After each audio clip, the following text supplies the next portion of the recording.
Avec certaines femmes. Et la femme musulmane qui crie. Oh, non, moi souvent les qu'on dit en temps. Les femmes sont trop nombreuses dans cet hôpital. Et quand j'ai écouté ça, l'Esprit de Dieu me dit, garde cette phrase et observe. Je vais, c'est le jour-là j'ai remarqué que la salle dans laquelle j'allais pour prier, il n'y avait que des femmes. Et le jour-là en allant, il y avait une femme. Alléluia. Amen. Je pense qu'on faisait l'opération et elle est morte. On l'a menée à la morgue. Et quand j'ai fini de prier là-bas, je partais. Il y a une autre femme qui m'a rencontré. Il me dit, s'il vous plaît, monsieur, vous êtes homme de Dieu? J'ai dit, il y a un problème. Il dit, non, votre démarche, votre habillement, et la manière dont je vous vois, quelque chose me dit que vous êtes homme de Dieu. J'ai dit, oui, je suis homme de Dieu, il y a un problème. Il dit, s'il te plaît, j'ai ma soeur, viens l'imposer les mains. J'ai dit, l'Esprit de Dieu m'a dit d'aller. Je vais dans cette salle aussi. Il n'y avait que les femmes. Le jour-là, l'Esprit de Dieu me dit de prier pour eux tous. Prier pour tout le monde là. Alléluia. Amen. Et je suis parti. En partant, le Seigneur me dit, qu'as-tu remarqué? Il y a beaucoup de femmes. Il dit, voilà. Voilà. C'est ce qu'il veut te dire. Le diable maltraite plus les femmes que les hommes. Dans ce monde, les femmes ont plus de problèmes que les hommes. Vous vous êtes demandé pourquoi? Parce que vous êtes sous le joug de l'esclavage. Israël en esclavage, il n'avait pas de repos.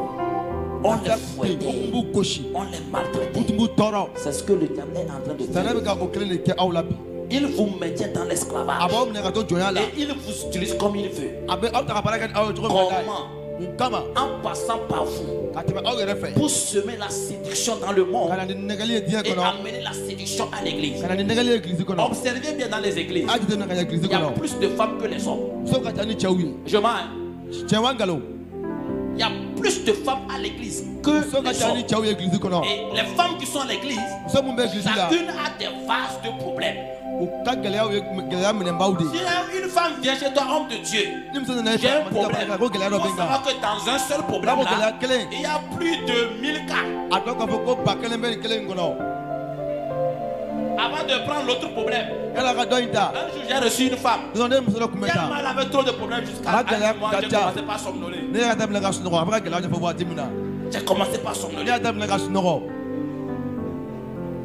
Alléluia. Amen. Une femme qui vient, j'ai un problème là.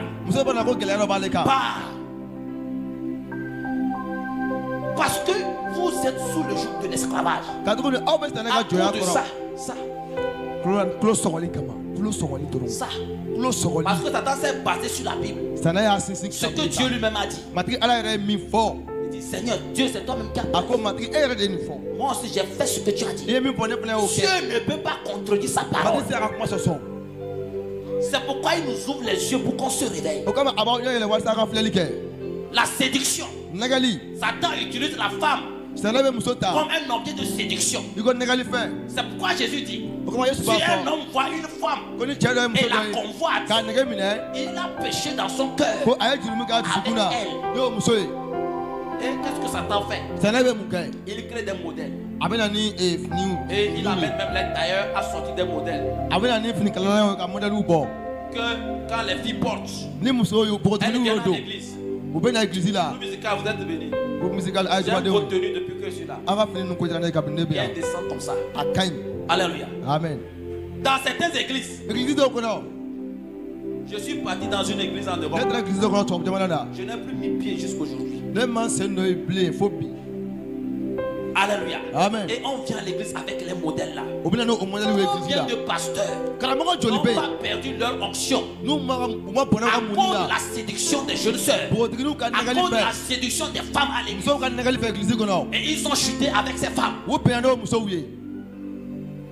À cause de ça, la Bible dit, Ne vous conformez pas au siècle présent. Mais on regarde les modèles dans le monde. Et on porte des cheveux, des serpents de différentes sortes de couleurs. On amène à l'église devant Dieu. Et on danse. Et on prie. On parle même en langue. Moi, tu as mis sur la tête. Tu parles en langue. Je te reprimande. Parce que c'est Python qui parle. Parce que c'est Python qui parle. Tu as mèche sur la tête. Tu ne vas pas chanter. Je te dis la vérité. Alléluia. Amen. La séduction. 2 Rois 9. 2 Rois 9.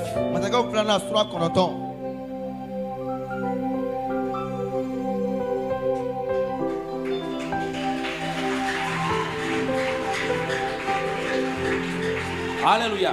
Amen. Oui, vas-y. 2 Rois 9 à partir du verset 30. 2 Rois 9, le verset 30. Oui. Je lis la Bible au nom de Jésus. Yeah.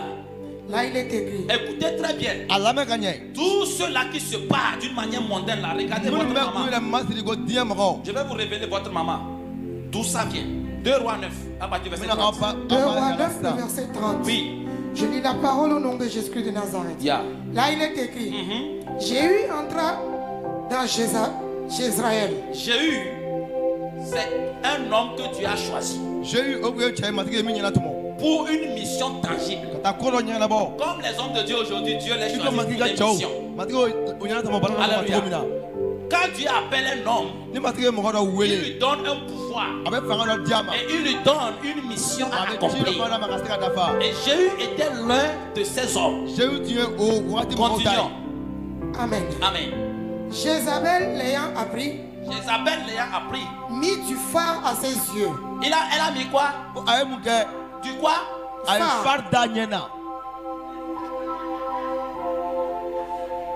Vas-y. Se para la tête. Oui, il a fait des tresses. Et regarda par la fenêtre. Elle s'est maquillée. Elle a mis les poudriers, les charbons, tout. Elle a pris des serpents, elle a mis ça dedans. Et regardez bien ce qu'elle a fait. Et elle a regardé par la fenêtre. Oui, continue. 31. Oui. Comme Jéhu franchissait la porte, elle dit, est-ce la paix? Nouveau. Oui. Zimri. Oui. Assassin de son maître. 32. Oui. Il leva le visage vers la fenêtre. Jéhu a levé le visage vers la fenêtre. Il a vu Jézabel. Et il a dit, qui est pour moi? Qui est 2 ou 3 uniques? 2 eunuques. Vous savez ce qu'on appelle eunuques? C'est les gens qu'on a castrés. C'est-à-dire leurs zizi là, ça ne travaille pas. C'est-à-dire eux là, ils s'en foutent de la séduction, ça ne les fait rien. On les a castrés. Tu ne peux pas, ça ne les fait absolument rien. Oui. Le regardait en s'approchant de la fenêtre. 33. Il dit. J'étais là. En bas. Il la jetait. Voilà. Arrête là-bas.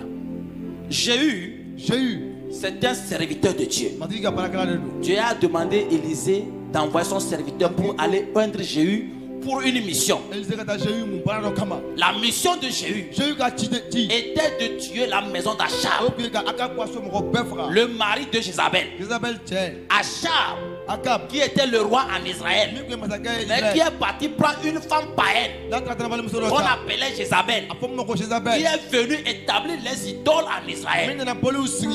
Donc Dieu a décidé de faire l'opération, comment je vais appeler ça, nettoyage, de nettoyer. Et Dieu a choisi Jéhu. Regardez, Jéhu a tué tout le monde. Il a tué tous les rois qu'il fallait tuer, les vaillants guerriers qu'il fallait tuer. Mais arrivé autour de Jézabel, il a appelé au secours. Pourquoi?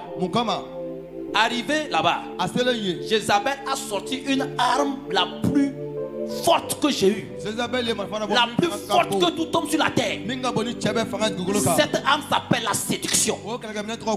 Quel genre de séduction? Ça. Elle a mis les phares. Elle a mis les phares. Elle s'est paré la tête pour séduire. Quand Jéhu est arrivé, Jézabel était à la porte.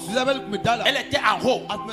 Elle a regardé par la fenêtre. Elle n'a pas sorti son corps. Elle a sorti sa face pour regarder Jéhu. Quand Jéhu a vu sa face, Jéhu était séduit. Et s'il ne fait pas attention, il va jouer à sa mission. Il va décider de ne plus la tuer parce qu'elle est trop belle. Quelle beauté! La beauté artificielle. C'est l'arme que Satan utilise. Quand Jéhu a vu ça, il dit hey, ici là c'est pas question d'armes, c'est pas question de force, c'est pas question de vaillant guerrier, c'est pas question que je suis hors. Ici là j'ai besoin d'aide. Il a crié, qui sont pour moi, qui vont m'aider, qui sont ceux-là qui vont m'aider. Et en même temps, deux eunuques, les gens qu'on a castrés, qui sans leur dire rien, ils sont partis. Ils ont pris Jézabel, ils l'ont jetée d'en haut jusqu'en bas. Elle est morte. C'est comme ça que Jézabel est morte. Jéhu n'a pas tué Jézabel avec ses propres mains. Il ne s'est même pas approché de Jézabel. Homme de Dieu, une jeune femme, une jeune fille, une femme qui vient dans ton bureau avec les maquillages, avec tous les mèches sur la tête, elle a envoyé du diable. Elle a une mission.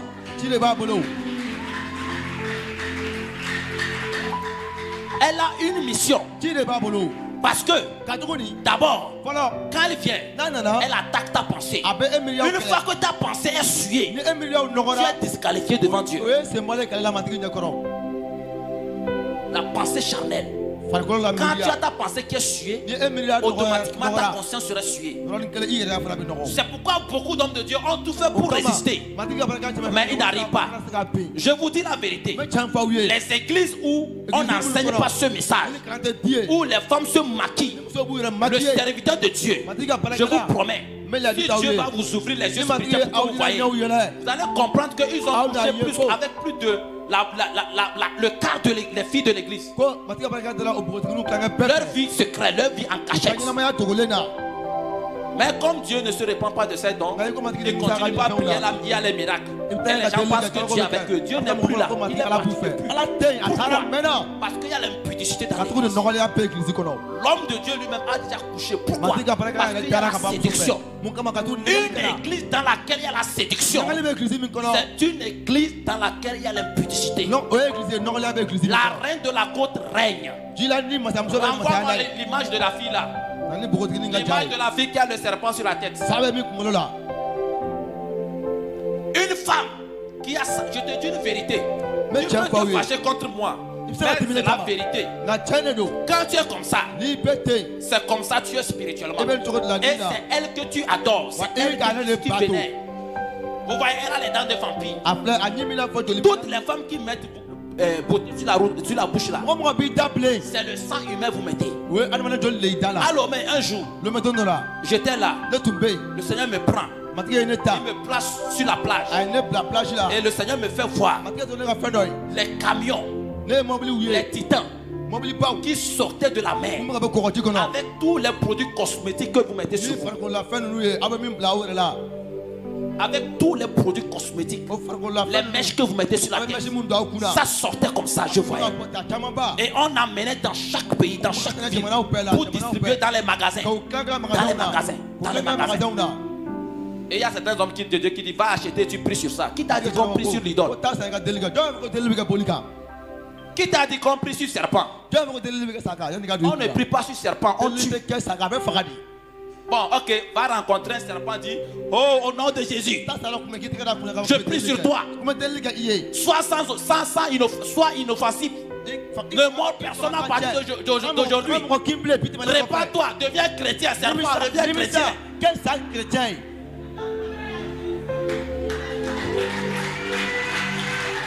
Alléluia. Amen. Bien aimé, c'est affaire de conscience. Nous avons fait fausse route. Dieu lui-même a déjà donné à la femme ce qui va le différencier de l'homme. Ou bien je mens. La poitrine, même la corpulence déjà. Quand on te voit, on sait que tu es femme. On te voit là, on sait que tu es femme. Dieu a tout prévu avant de nous créer. Ne façonnons pas les choses. Je parle à quelqu'un ce matin. Oh, est-ce que je te parle ce matin? Est-ce que je te parle ce matin? Alléluia. Amen. Romains 1, 23 à 27. Romains 1, 23 à 27. Qui est en train de prendre une décision? Quelle femme prend une décision ce matin? Prends une décision ce matin. Alléluia. Seuls ceux-là qui sont vraiment possédés par la reine de la côte, qui seront encore dans l'incrédulité. Romains 1. Oui. Romains 1, 23 à 27. Oui. Écoutez très bien, là où l'homosexualité a commencé dans le monde. Comment l'homosexualité a commencé? Oui, lis. J'ai lu la parole au nom de Jésus de Nazareth. Vas-y. Là, il est écrit. Et ils ont changé la gloire de Dieu. Ils ont changé la gloire de Dieu. Incorruptible. Incorruptible. En image représentant l'homme corruptible aux oiseaux, des quadrupèdes et des reptiles. Aujourd'hui, les gens font des tatouages, ils font des maquillages qui ressemblent aux chiens. Vous savez ça? Les gens font des chirurgies. Vous savez ça? Les gens ils font de la chirurgie. Il y a des maquillages. Quand on te fait, tu vas ressembler à un hibou. Quand tu fais, tu vas ressembler à un serpent, à un python. Il y a beaucoup. Voilà ce que la Bible dit. Ils ont changé quoi? L'image que Dieu nous a donné, l'image de gloire incorruptible. Alléluia. Ils l'ont changé. Alléluia. Oui, continuons. 24. Oui. C'est pourquoi Dieu les a livrés à l'impureté. Dieu les a livrés à l'impureté. Selon les convoitises de leur cœur. Selon les convoitises de leur cœur. En sorte qu'ils déshonorent eux-mêmes leur propre corps. En sorte qu'ils fassent quoi? Ils déshonorent eux-mêmes leur propre corps. En faisant quoi? Des tatouages. En forniquant, en vivant dans l'impudicité. Parce que la Bible dit que celui qui commet l'impudicité pêche contre son propre. Quand tu vis dans l'impudicité, quand tu pratiques le sexe hors mariage, tu pêches contre ton propre corps.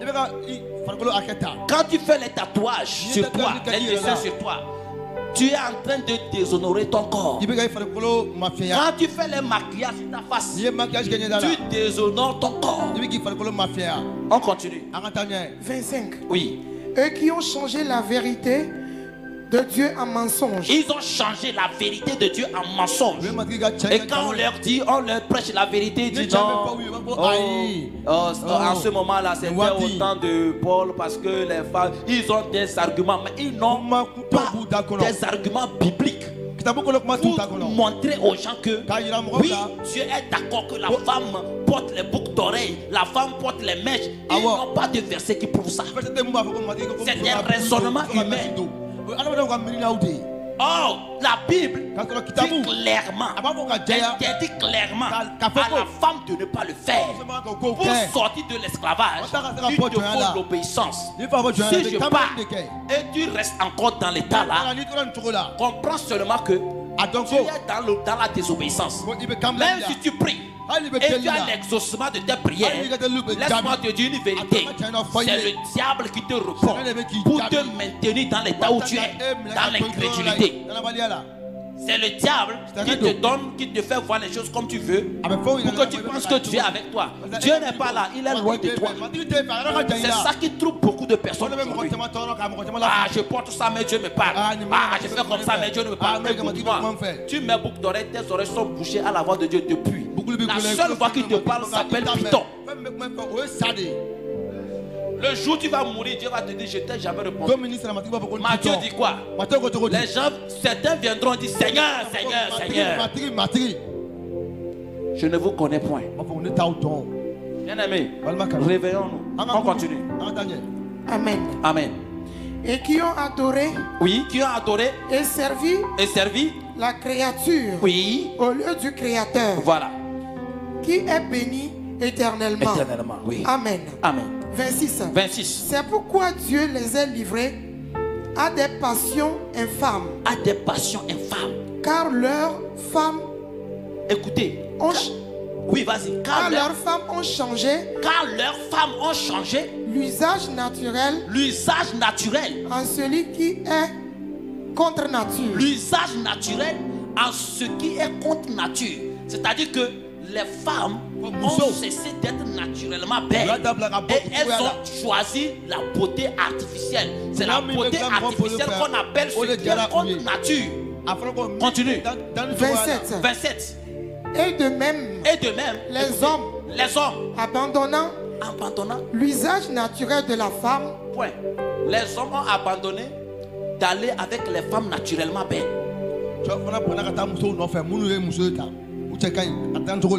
Les hommes ont abandonné la beauté naturelle que Dieu a donnée à la femme. Bien-aimé, jeune garçon, il ne faut pas voir une fille avec maquillage et puis l'aimer. Hein? Si tu vas au mariage, vous êtes devant, chacun. Avec les maquillages. Elle est là devant toi. Est-ce que tu acceptes d'épouser mademoiselle tant comme ta femme? Oui, je l'accepte. Écoute-moi. Ce n'est pas celle qui est devant toi là, c'est pas la personne à qui tu as dit oui là. C'est la reine de la côte. C'est le maquillage.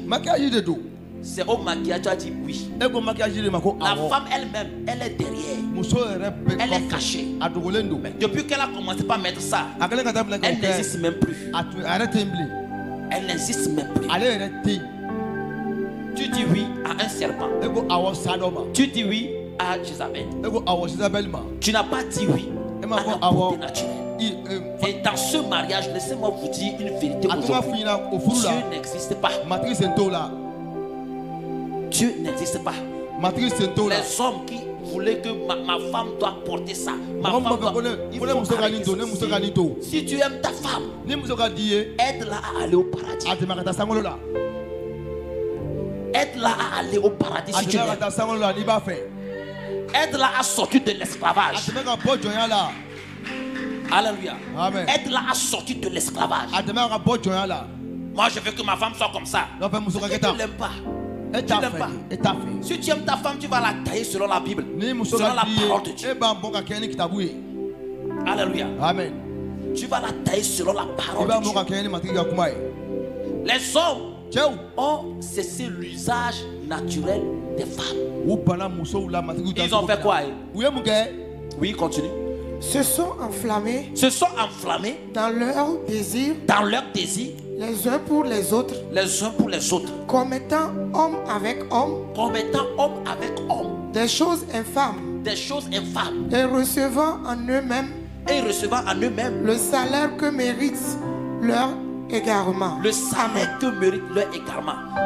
des choses homme avec homme, c'est-à-dire on parle de l'homosexualité. Ça vient des pratiques artificielles des femmes. L'esprit d'homosexualité est sorti des produits artificiels. Quand une femme se maquille, vous savez le sexe, coucher avec une femme, ça a un impact spirituel qui est très fort. La personne avec qui tu couches, elle déverse tout ce qui est en elle comme esprit en toi. Et toi aussi tu déverses ce qui est en toi comme esprit en elle. Il y a échange des esprits. Mais laisse-moi te dire, ce n'est pas que ça diminue chez celui-ci et que ça augmente chez l'autre. Non. Juste que je t'augmente ce que tu as déjà. Et toi aussi tu m'augmentes ce que j'ai déjà. C'est ce qui se passe. Alléluia. Amen. C'est ce qui se passe.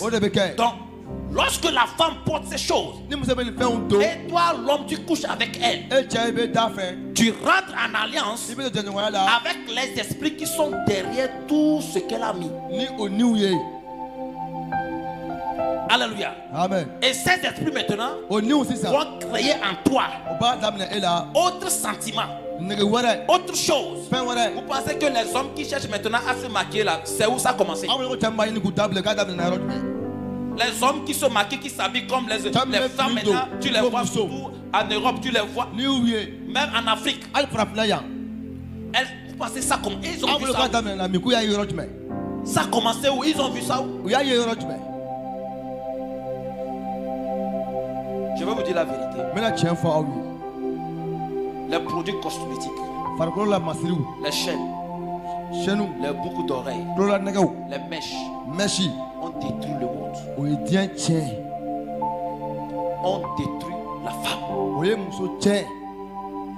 Ont rendu la femme qui doit être soumise orgueilleuse. Timothée, allons dans Timothée maintenant. Si tu n'es pas fâché, agite-moi la main. Sauf si tu es fâché, ne joue pas l'hypocrite. Tu es fâché? Bientôt on va aller en pause. Amen. 1 Timothée 2, 9 à 10. Oui. 1 Timothée 2, 9 à 10. Oui. Je lis la parole au nom de Jésus. Alléluia. Là il est écrit. Oui. Je veux aussi que les femmes, oui, vêtues d'une manière décente, avec pudeur et modestie, oui, ne se parent ni de tresse, oui, ni d'or. Attendez, quand on dit tresse là, c'est quoi? Bon, quand on dit ni d'abord, on dit ne se part, ni. Ça veut dire quoi? Hein? Pas du tout. Ni de tresse. C'est qu'on appelle tresse. C'est qu'on appelle tresse. Aïe. On a de lire la Bible, non? Bon, est-ce que depuis là j'ai dit quelque chose qui n'est pas biblique? Hein? Bon, maintenant, c'est qu'on appelle tresse. Hein?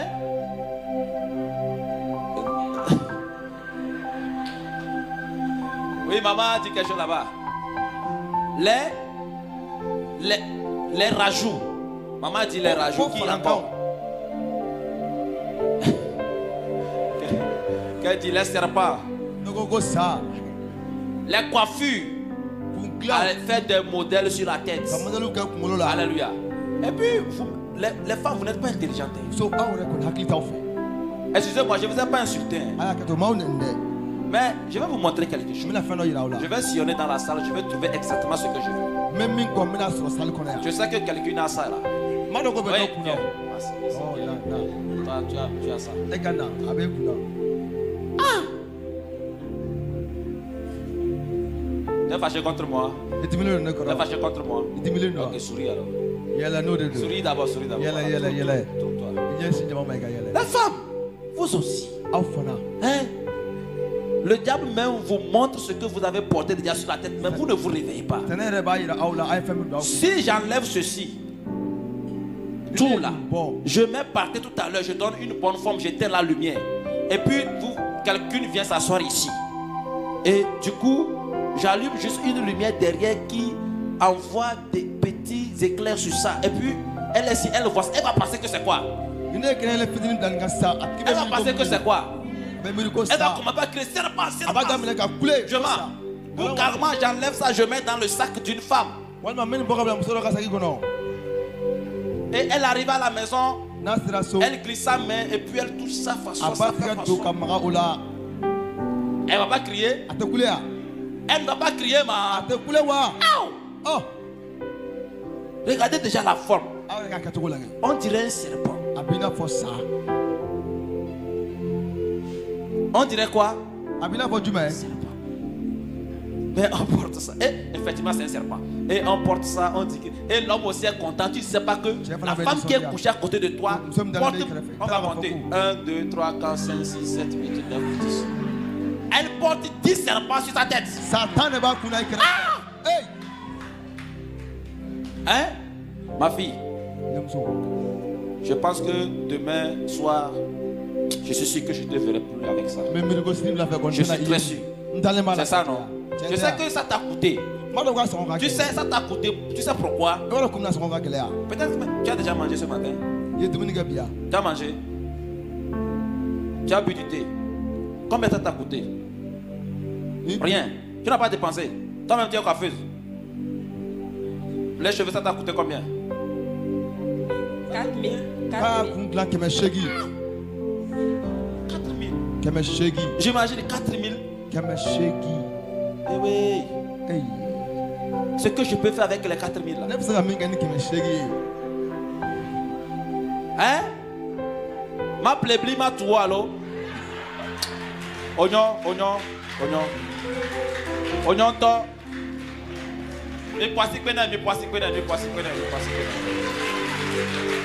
Alléluia. Amen. Ma plébli, ma toi. Peut-être qu'actuellement, dans son porte-monnaie, il n'a pas les 4 000. En fait, je ne suis pas en train de la dénigrer. Je vais vous faire voir quelque chose. L'esclavage. Alléluia. Je vais vous faire voir l'image de l'esclavage. C'est arrivé à un moment où, si je n'ai pas une nouvelle tresse, je ne vais pas aller à l'église. J'ai faim. Mais je peux trouver quand même l'argent pour aller faire les tresses. J'ai faim. Mais je peux trouver l'argent. Je vais me rester affamé. Prendre l'argent là pour aller acheter des trucs qui ne valent même pas porter sur moi. Pourtant, l'argent là, c'est une bénédiction de Dieu pour que ma maison et moi nous ne soyons pas dans le manquement.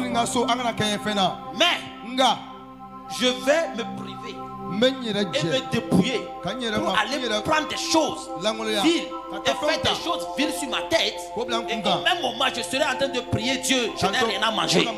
Seigneur, au secours. C'est comme à Lomé. Une femme qui vient chez moi, elle dit, homme de Dieu, moi et ma fille, on n'a rien à manger. Ça fait 3 jours. On n'a rien mangé. J'ai fini le programme. J'ai regardé sa tête. J'ai regardé la tête de la fille. Ça t'a coûté combien? Elle dit 5 000. Et ta fille? 5 000. Ça fait 10 000. Allez cotiser les 5 000 là. Achetez quelque chose pour manger. Achetez quelque chose pour manger. Une femme me dit, oh homme de Dieu, pour vous donner 50 francs aussi, ça va faire quelque chose. L'Esprit de Dieu me dit à même temps, dis là, si 50 francs n'est pas argent dans tes mains, à côté de toi, il y a un enfant qui cherche même gari et sucre pour boire, il ne trouve pas. Prends les 50 francs là, va donner. La personne va manger, elle va te dire merci, que Dieu te bénisse. C'est mieux que ce que tu as porté.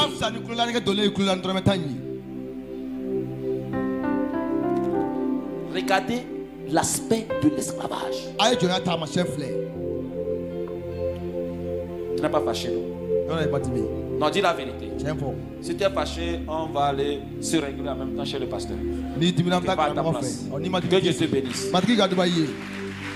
Alléluia. Amen. Alléluia. Amen.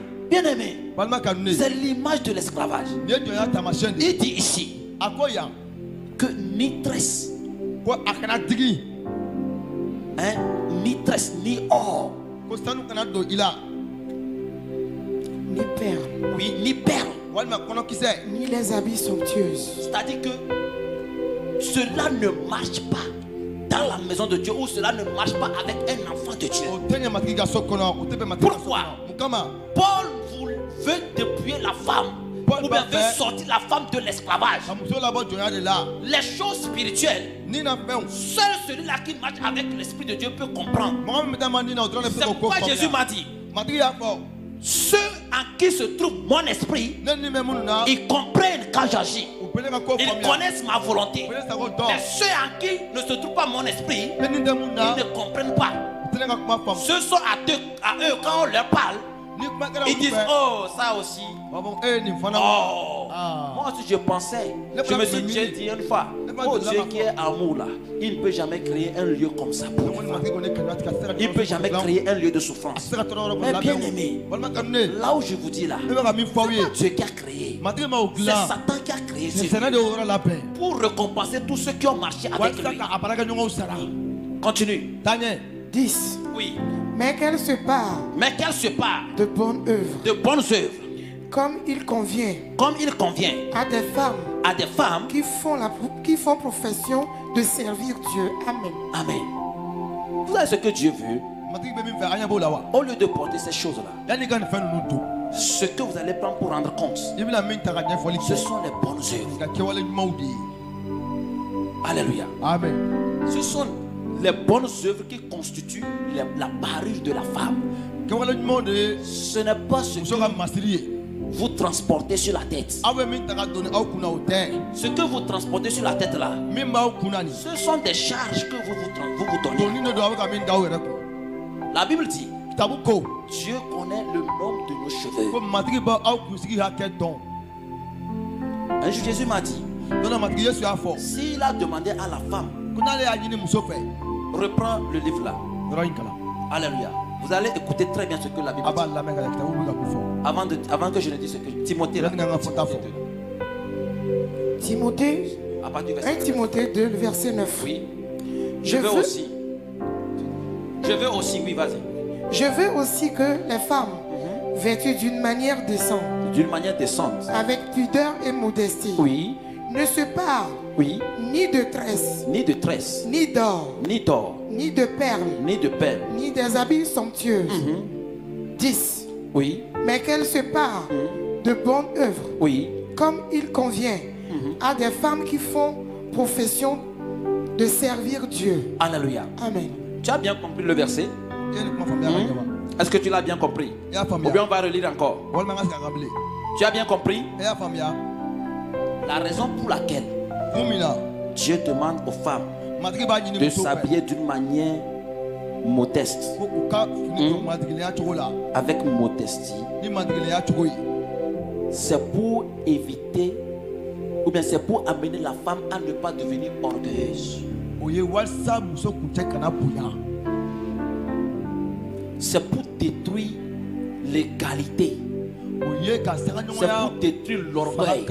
Vous savez, quand une femme porte des habits chers, des habits de marque, de mode, c'est-à-dire des habits qui sont les modèles mondains aujourd'hui là. Vous savez comment elle marche? Vous savez comment elle considère les autres? Quand elle vient à l'église, vous voyez que son comportement. Alléluia. Amen. Quand elle vient devant Dieu, vous voyez son comportement. Je rends grâce à Dieu pour ta vie, papa. Parce que j'ai tellement vu l'humilité en toi. Je dis que c'est ça il faut pour les hommes de Dieu. Il y a des hommes de Dieu, leurs femmes à l'église, tellement elles sont habillées d'une manière, c'est comme tout le monde va se coucher, elles vont marcher.